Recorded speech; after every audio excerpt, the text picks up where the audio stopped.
हरियाणा पंचायत चुनाव को लेकर उम्मीदवारों के लिए एक और खुशखबरी है, पर ये खुशखबरी कितने लंबे समय तक रहने वाली है ये हम इसमें कुछ नहीं कह सकते। ये सिर्फ सरकार के ऊपर डिपेंड है कि वो कितने लंबे समय तक उम्मीदवारों को खुश रख सकती है।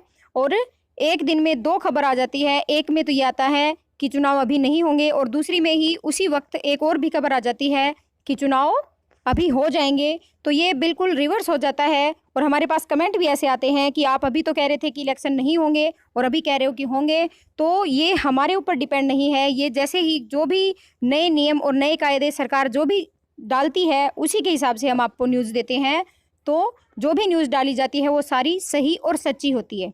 अब देखिए, राज्य चुनाव आयोग ने सरकार को पत्र लिख दिया है। जी हाँ, ये बिल्कुल सटीक खबर है, सही खबर है कि राज्य चुनाव आयोग ने सरकार को अभी इलेक्शन करवाने के लिए पत्र लिख दिया है। पर आज ही एक न्यूज़ और आई थी कि अभी इलेक्शन नहीं होंगे, तो इस पे हम क्या माने कि सरकार क्या करने वाली है।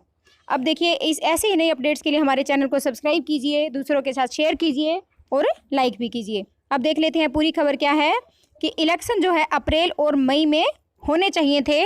शहरी निकाय विभाग की ओर से प्रशासनिक अफसरों को फिलहाल जिम्मेदारी दी गई है, लेकिन निकायों में अप्रैल मई के में चुनाव प्रस्तावित था। कोरोना ने यहां पर भी पहिया थाम दिया था।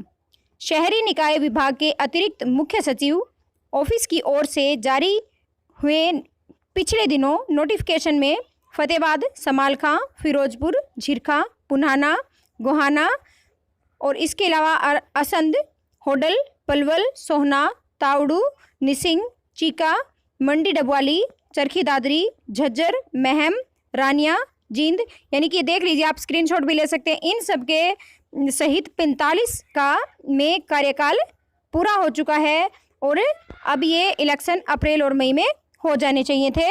और इसके अलावा अब देखिए और खबर है कि कोविड संक्रमण की लहर अब भले ही मंद पड़ गई हो, लेकिन कोविड की 2 लहरों ने स्थानीय निकाय में जो कामकाज है उसको बहुत ज़्यादा प्रभावित किया है। प्रदेश के अंदर 45 के लगभग नगर परिषद और नगर पालिकाएं इस तरह की हैं जहां पर तुरंत ही चुनाव करवाए जाने की बहुत ज़रूरत है, लेकिन कई तरह की चुनौतियों के कारण समय रहते इसमें जनप्रतिनिधियों को बागडोर सौंपे जाने में देरी हो रही है।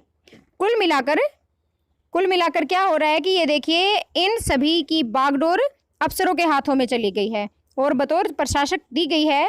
अब हरियाणा राज्य चुनाव आयोग की ओर से सरकार को पत्र लिखकर जहां पर भी चुनाव करवाए जाने लंबित है वहां जल्द से जल्द इलेक्शन करवाए जाने के लिए कहा गया है। अब ये देखिए, बहुत बड़ी अपडेट निकल कर आई है कि हरियाणा राज्य चुनाव आयोग की ओर से सरकार को पत्र लिखा गया है और जहां भी चुनाव लंबित है वहां चुनाव करवाए जाने के लिए कहा गया है। और ये बहुत बड़ी खबर है कि राज्य चुनाव आयोग ने खुद सरकार को पत्र लिखा है कि जल्दी से जल्दी इलेक्शन करवाएं। कुल मिलाकर हरियाणा चुनाव आयोग ऑफिस आयुक्त की ओर से सरकार को पत्र जाने के बाद अब प्रक्रिया तेज होने जा रही है। जी हाँ, ये बहुत बड़ी अपडेट है।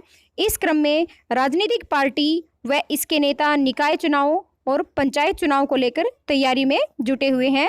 इसी क्रम में भाजपा की ओर से सबसे पहले चुनाव प्रबंधन समितियों का गठन कर दिया गया है, जिसकी लिस्ट आ गई है और जो लिस्ट हमने अपने चैनल पर डाल भी दी है, आप वो लिस्ट वहां से देख सकते हैं। जो भी भाजपा की कमेटी है, नई कमेटी जो बनाई है इलेक्शन को लेकर, कांग्रेस की प्रदेशाध्यक्ष कुमारी सैलजा और नेता विपक्ष भूपेंद्र हुड्डा, नेता विपक्ष और पूर्व सीएम इनेलो से अभय सिंह चौटाला, सभी इन चुनाव में देरी किए जाने के आरोप सरकार पर लगा रहे हैं। विपक्ष के सभी नेता इन चुनाव के लिए खुद व पार्टी को तैयार बता रहे हैं, लेकिन पंचायती चुनाव में लीगल पचड़ा पड़ा हुआ है और इसमें बहुत सारी याचिकाएं भी लगी हुई हैं, बहुत सारी चुनौती मिली है सरकार को पंचायत चुनाव को लेकर। और निकाय चुनाव में अड़चन कोविड के कारण पड़ी और सरकार को मजबूरी में वहां पर प्रशासक लगाने पड़े हैं और इसमें जो देरी का बड़ा कारण है वो कोरोना था। इस संबंध में प्रदेश के शहरी निकाय मंत्री अनिल विज मानते हैं कि 45 के करीब निकायों पर चुनाव होना है, लेकिन संक्रमण और कोविड के कारण इसमें कुछ देरी हुई है। विज का कहना है कि पहले लोगों की जान बचाने के लिए जिम्मेवारी हमारे ऊपर है।